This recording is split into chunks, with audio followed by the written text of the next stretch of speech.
guys, this is going to be the PowerPoint video, whatever, on defenseless players. This is the second major rule change this year from high school. Kind of similar to targeting, but not really. It's just different.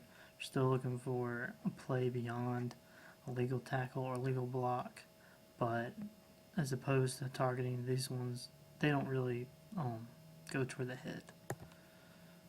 First of all, definition. As defined by the new edition of NHSS rulebook, defenseless player is a player who, because of his physical position and focus and concentration, is especially vulnerable to injury. That's going to be Rule 232.16, the 2014 edition. Some examples of a defenseless player. The player in the act of or just after passing, a receiver attempting to catch a pass or has completed and not had time to protect or has not clearly become a ball carrier. Kicker in the act of just after or during a kick. Kick returner attempting to catch or recover. Player on the ground. Player obviously out of play. Player who receives a blindside block. Ball carrier whose forward progress has been stopped. So as you'll realize, some of these are already penalties. For instance, the first one, roughing the passer. The second one could be any number of pass interference calls. We have roughing the kicker, the kick returner, it's KCI, and then some of these, player on the ground, player obviously out of play, blindside block, that's a crackback block, and forward progress. So some of these are already penalties. So as I said, the relation to other rules, some examples there. So the difference, what we're looking for, is like targeting. This is more about defining what a defenseless player is. So this isn't really a new rule. We're just sort of redefining what a defenseless player is. However, in determining between one of the other rules or a hit on the defenseless player, we have some things we want to consider. For a hit on the defenseless player, the act must go beyond normal actions of the game. So, for instance, if we're talking about roughing the passer, and normally if we just have roughing the passer call, maybe you had a pass rusher coming in too hot, didn't really pull up in time, he got there, just a tad bit late. Maybe he, grabbed the quarterback's arm, hit him kind of low, but didn't really take him to the ground. They don't know how to roughen the passer. If the player comes in full steam ahead and blows the quarterback up after he throws the ball, and it's a pretty vicious hit, then we have the defenseless player. Again, what we're looking for is the blow up hit. That's just coming in hot, and it goes like, kind of go toward the targeting definition. Anything beyond a normal legal hit. Like I said, again, we're looking for the blow up hit. That's going to be a defenseless player.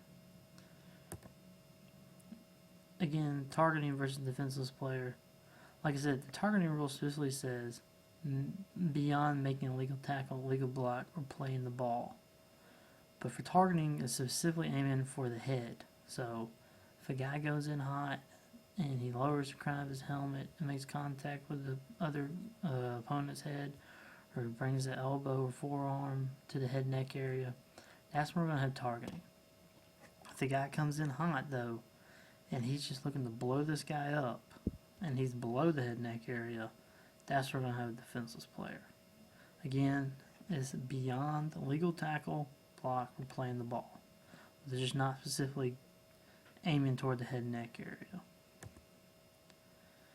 The enforcement, if you're on the fence about whether or not it's a defenseless player, but you're 100% certain we have one of the other personal fouls, like a roughing the passer, PI, then we're going to go with the other foul. And that's just kind of, cover your butt. You still got a foul, but you're not going to go with the defenseless player. We're going to go with the other one. If you do have the defenseless player, though, it's just a personal foul, 15 yards. All hits on the defenseless players are not going to be flagrant. Remember, for flagrant, we want malicious intent. Yeah, the defenseless player, the guy's looking to blow him up, but you come in there and blow some guy up, that's not really flagrant. Flagrant, they have a malicious intent to harm, maybe even take the guy out. That's what we want when we talk about flagrant fouls and whether the foul warrants an ejection. Not all defensive player is going to warrant an ejection. They're all going to be flagrant. If you're going to have a flagrant foul and ejection, it needs to be a crew call. If another official can't come in and back you up and say, yeah, that was flagrant, we're not going to have flagrant. Just going to stick with the personal foul and move on. Also, not only should crew members be able to back you up on the flagrant foul, film should be able to back it up as well. Because these coaches can go in there that night, they're going to look at the film, and they may send it off to the JSA office if they disagree.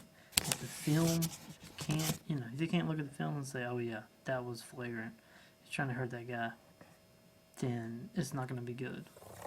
So, let's make sure, before we go flagrant, that we know we have a flagrant foul. And the crew can back you up, and the film can back you up. Just to summarize, defenseless player is defined 232-216. Defenseless player goes beyond other personal foul calls. Remember, we're looking for the blow-up hit, coming in hot, and they're meaning to blow this guy up. It's different than targeting. Targeting is going to aim for the head. Defenseless player, it's just, like I said, looking for that blow-up hit, the highlight reel. Enforcement is a personal foul, and the flagrant should be a crew call. Alright, that's it for defenseless player. There's not as much detail as targeting or some of the other ones. It's still going to be just important. Like the other fouls this year, or rule changes this year, this is a safety call, so we want to make sure we get on this when we can. Alright.